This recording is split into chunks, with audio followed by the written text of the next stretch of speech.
जय जगन्नाथ। हमारे सभी दर्शक मित्रों को हमारे YouTube चैनल के परिवार की तरफ से जय जगन्नाथ। भगवान जगन्नाथ के लिए जितना भी कहा जाए उतना कम है, क्योंकि जैसे कि हमने शास्त्रों में पाया है, असितगिरि समम स्यात् कज्जलम सिंधु पात्रम सुरतरुवर शाखा लेखनी पत्र पूर्वे लिखति यदि गृहीत्वा शारदा सर्वकालम और तदपि तब गुणानाम ईश पारम न याति। यदि हम पूरी पृथ्वी की स्याही बना दें, सभी तरुओं को उनके कलम बना दें, समुद्र को खड़िया बना दें, फिर भी हम भगवान के गुणानुवाद को कर नहीं सकते हैं। ईश्वर की जो लीला है वो अपरंपार है। भगवान जगन्नाथ की रथ यात्रा दिनांक 7/7/2024 को निकलने वाली है। पूरी जगन्नाथ में भी निकलती है, हमारे अहमदाबाद में भी निकलती है, और अभी तो अनेक जगहों पे भगवान की रथ यात्रा निकाली जाती है। इस्कॉन में भी रथ यात्रा निकाली जाती है, जहाँ भी भगवान जगन्नाथ के मंदिर है वहाँ रथ यात्रा निकलती है। रथ यात्रा का मतलब क्या है?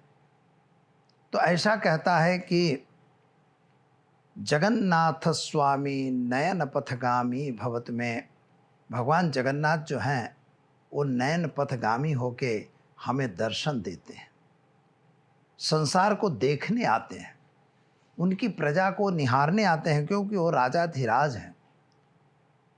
तो राजाधिराज को भी अपनी प्रजा की इच्छा को देखना पड़ता है।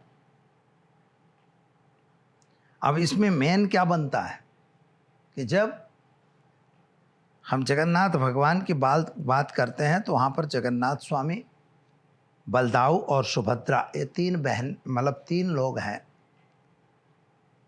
जो भगवान जगन्नाथ हैं सबसे पीछे रहते हैं, भाई बलदाऊ जो है सबसे आगे रहते हैं, और बीच में बहन सुभद्रा का रथ रहता है। तीन रथों पर यह रथ यात्रा निकाली जाती है। कहानी तो इसकी बहुत बड़ी है, लेकिन हम इतना ही बताएंगे आपको कि यह रथ यात्रा के पीछे की जो मेन कथा है, तो भगवान कृष्ण जब स्वधाम पधार गए थे उस समय उनका जो पार्थिव शरीर था, तो उसमें विश्वावसु नाम का जो सरदार था, उन्होंने वो उनका भगवान का परम भक्त था, वह वसु था। यानी 8 वसुओं की जो बात होती है, जैसे भगवान महाराज भीष्म भी एक वसु थे, इसी तरह से वो वसु ने उनको भगवान को कहा था मैं आपकी सेवा करूँगा।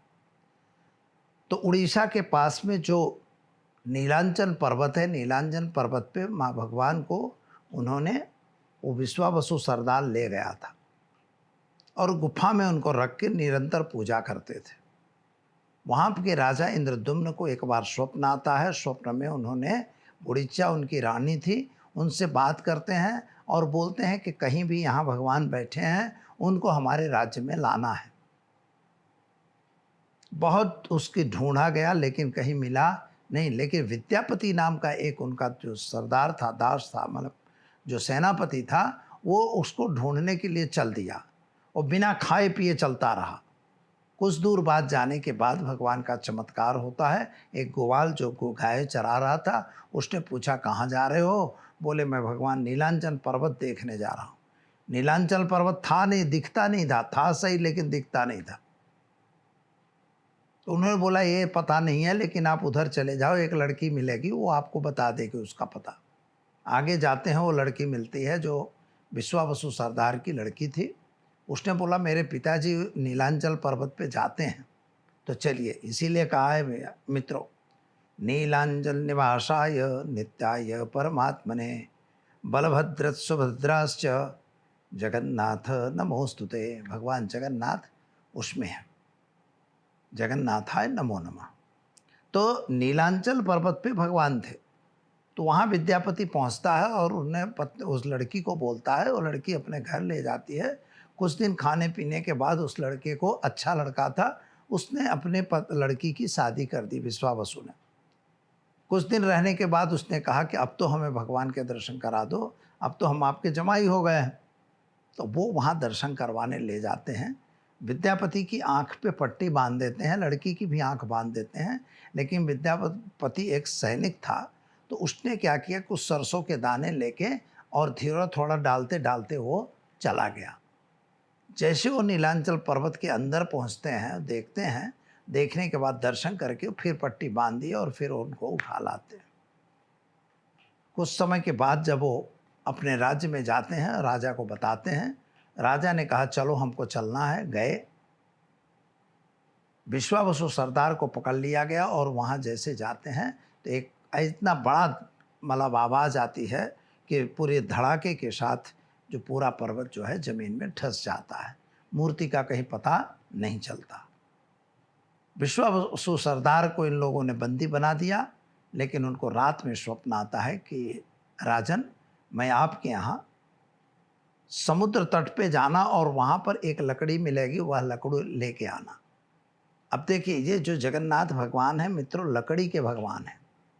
तो लकड़ी के भगवान है, 12 वर्ष में इनके कलेवर बदले जाते हैं। और विशेष वस्तु यह है कि ये जो लकड़ी है नीम की लकड़ी होती है। पुरी में वह एरिया बना हुआ है जहाँ पर ये पेड़ लगाए जाते हैं। भगवान को वो लकड़ी जब देखे, समुद्र में गए देखने, सब बड़े बड़े वीर लोग उठाने लग गए, लेकिन वो लकड़ी उठी नहीं। इतने में 4 बुढ़े आते हैं, उम्र लायक आदमी आते हैं, और वो लोग बोलते हैं कि वो लकड़ी क्या कर रहे हो? बोले लकड़ी क्यों? बोले लाओ खींच देता हूँ। उन्होंने खींच दिया। बोले आप? बोले मैं कारीगर हूँ। और कारीगर वास्तविक रूप से विश्वकर्मा जी थे। वहाँ कारीगर लोग बोलते हैं हमें एक रूम में बंद कर दीजिए, पानी चाय कुछ हमको नहीं चाहिए, हम भगवान की मूर्ति 15 दिन में बना देंगे। वो लोग अंदर घुस गए, लेकिन रानी ने बोला 15 दिन तक ये लोग पड़े हैं, इनको देखो तो सही हैं कि जिंदा कि क्या हुआ। यानी मन में शंका कुशंका हुई। ये शंका कुशंका से उन्होंने जैसे दरवाज़ा खोला, भगवान ने वहाँ जो सब चारों चार अंतर ध्यान हो गए। जब अंतर ध्यान हो गए तो विचित्र हुआ कि मामला गड़बड़ हो गया, भगवान की मूर्ति तो अधूरी रह गई। फिर उनको स्वप्न आता है कि हमारी मूर्ति ऐसी ही रहेगी। भगवान जगन्नाथ की सबसे बड़ी कल्पना यह है कि उनके हाथ नहीं होते, इस तरह से आँखों की पलक नहीं है, क्यों कहा गया है कि अगर वो पलक गिराएंगे तो पृथ्वी नष्ट हो जाएगी, इसलिए उनकी पलक नहीं गिरती है। ये नहीं होने का मतलब हुआ कुछ चाहिए नहीं उनको, नथिंग एट ऑल। वो तो देने के लिए आए हैं। पैरों में भी पहुँचे नहीं हैं, उनके आंगुली वगैरह नहीं है। तो इसी प्रकार की उनकी मूर्ति बनी। बोले अब इतनी ही रहेगी, इससे ज़्यादा कुछ नहीं होगा। आकाशवाणी हुई इसकी प्रतिष्ठा कराओ। ब्रह्मा आदि देवताओं ने उनकी प्रतिष्ठा की, नारद जी वगैरह सब हाजिर हुए। और उसी समय गुड़िच्चा रानी ने मांगा कि हमारे पियर में भी भगवान जाना पड़ेगा। भगवान ने आशीर्वाद दिया कि आषाढ़ी बीज के दिन, यानी जो आषाढ़ शुक्ल पक्ष की द्वितीया तिथि होगी, उस दिन हमारी रथ यात्रा काम जाएगी। और वही रथ यात्रा आज के दिन भी निकाली जाती है। यह शुभ मुहूर्त कहा जाता है। और इस रथ को खींचने के लिए जो है अलग अलग रथ होते हैं। 3 रथ इसमें मित्रों बताए गए हैं। और 3 रथ में एक तालत ध्वज रथ होता है जो 13.2 मीटर ऊंचा होता है और 14 पहिए वाला है। लाल और हरे रंग का कपड़ा उसमें बांधा जाता है, जिसमें 763 लकड़ियाँ लगी होती हैं। इसकी भी एक विज्ञान है।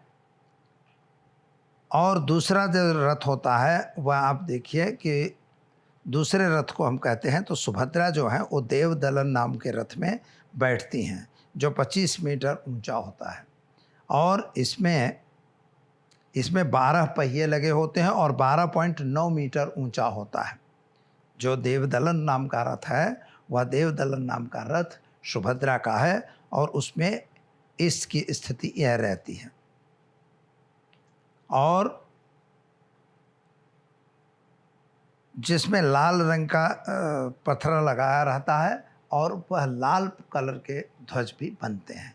इस तरह से सुभद्रा का, बलभद्र का और भगवान विष्णु यानी भगवान कृष्ण का रथ बनाया जाता है, सजाया जाता है। हर वर्ष जो जगन्नाथपुरी में नया रथ बनता है, हमारे अहमदाबाद में जो बनते हैं उन रथ के रिपेयरिंग काम होता है। सामान्य रूप से अक्षय तृतीया से यह कार्यक्रम शुरू हो जाता है। इसके बाद जल यात्रा का कार्यक्रम होता है। जल यात्रा में जो जल के देव हैं उनके पूजन वरुण आदि के होते हैं। फिर भगवान जो है अपने मामा के यहाँ चले जाते हैं।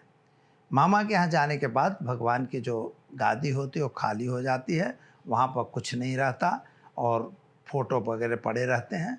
बाकी वहाँ पर भगवान अपने माता के मामा के यहाँ चले जाते हैं।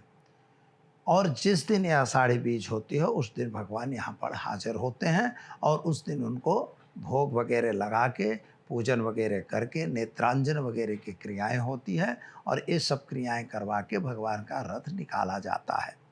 जब रथ निकाला जाता है तो एक पहिंद नाम की विधि होती है। पहिंद का मतलब होता है झाड़ू लगाना। सोने के झाड़ू से जहाँ जिस राज्य का राजा जो होता है वह झाड़ू लगाता है। पुरी में आज भी वही राजवंश ही झाड़ू लगाते हैं, वहाँ के मुख्यमंत्री को ये पावर नहीं है। हमारे अहमदाबाद में मुख्यमंत्री को ही राजा मान के उनसे यह काम करवाया जाता है। इसके बाद उनको रथ को साफ करके एक एक रथ में बलभद्र, सुभद्रा और भगवान कृष्ण को बैठाया जाता है और इसकी रथ खींची जाती है। अहमदाबाद में रथ चलाने के लिए जो है हमारे भुज से भरूच से कुछ खलासी आते हैं। उन खलासी के द्वारा यह रथ खींचा जाता है, नारियल के डोरे से बनाया जाता है। और वहाँ पर जो है स्थिति वहाँ पर भी इसी प्रकार से, पर वहाँ पर जो है सब लोग ही रथ खींच के ले जाते हैं। यहाँ की तरह गाड़ी और वाहन और बड़ा मजमा नहीं किया जाता। वहाँ केवल भगवान का रथ और आम जनता चलती है। तालध्वज नाम का जो रथ है वह तालध्वज नाम का रथ 13.2 मीटर ऊंचा होता है और इस रथ को जो है यह 14 पहिए वाला रथ होता है। 14 पहिया का मतलब होता है 14 ब्रह्मांड। जैसे 12 पहिए का जो रथ है तो 12 महीने की जो हमारी तिथियां हैं, 12 महीना जो हमारा रूटीन ऑफ ईयर है, पूरे वर्ष की बात हो जाती है। इस तरह से 16 पहिए का रथ जो होता है वह सबसे बड़ा रथ 16 पहिए वाला होता है। 832 उसमें लकड़े लगे हुए होते हैं, जबकि इसमें 763 लकड़े लगे रहते हैं।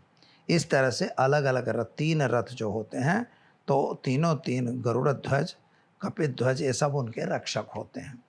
तो इस तरह से मित्रों जो रथ यात्रा होती है यह द्वितीया को चलती है। तालध्वज नाम का जो रथ है वह लाल और ब्लू कलर में रहता है। देवदलन रथ जो है वह पीले लाल रंग में रहता है और जो नंदी घोष नाम का रथ है वह 14.6 वाला, वह वासुदेव कुटुंबकम जो हरा, पीला और ब्लू, ये 3 कलर में रहता है। जो नंदी घोष है भगवान कृष्ण का रथ है। देवदलन रथ जो है वो सुभद्रा बहन का है और तालध्वज रथ जो है वह हमारे बलदाऊ महाराज का है। इस तरह से तीनों रथ निकाले जाते हैं।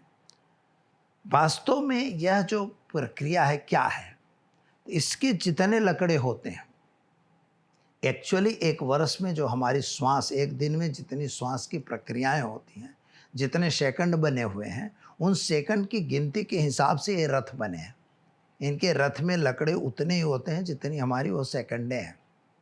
एक व्यक्ति जो श्वासोश्वास की क्रिया करता है उसके हिसाब से, यानी इसका संपर्क जो है, जैसे मैंने 14 ब्रह्मांड की बात की, 14 और फिर उसके बाद 12 महीने की बात हो गई, 16 जो है कलाओं की बात हो गई। भगवान श्री कृष्ण की 16 कला थी, इसलिए उनके रथ में 16 पहिए हैं, जिसमें 12 कला 12 महीने का जो बात हुई वो इनके सुभद्रा के उसमें हुई, और जो 14 कला हुई वो भगवान बलदाऊ का, 14 ब्रह्मांड को उठा के फेंक सकते हैं, शेष नाग की पावर भगवान बलदाऊ की थी। तो ये इनका सबका कनेक्शन जो है एक वैज्ञानिक रूप से हमारे शरीर से जुड़ा हुआ है। इसीलिए इनकी जो संख्याएं दी गई हैं, ये सारी सारी संख्याएं भी यथावत हैं। तो मित्रों, जगन्नाथ स्वामी नयन पथगामी भवतु में भगवान जो जगन्नाथ हैं वो कहा जाता है।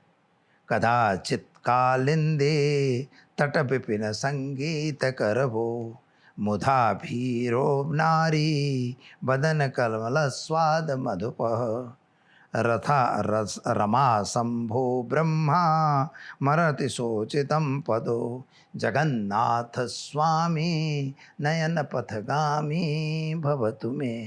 हे भगवान जगन्नाथ, हमारे नयन पथ पे आए हो, हम पर भी कृपा दृष्टि डाल दीजिए। उनकी आंखों में नेत्रांजन इसलिए होता है, लोग कहते हैं उनकी आंखें आई हैं, मैं नहीं मानता, भगवान की आंखें आने का प्रश्न ही नहीं उठता। लेकिन कहीं एक आप पर अगर उनकी नज़र पड़ जाएगी तो आप जल न जाओ, ये दुनिया नष्ट न हो जाए, इसलिए उनको आँख को धीरे से खोला जाता है और उन पे कुछ औषधियाँ लगाई जाती हैं ताकि हमारे ऊपर उनकी कृपा दृष्टि बनी रहे। तो दर्शक मित्रों, आप सभी को जय जगन्नाथ, सुखी रहें, संपन्न रहें, यात्रा का दर्शन अवश्य करें। जय जगन्नाथ।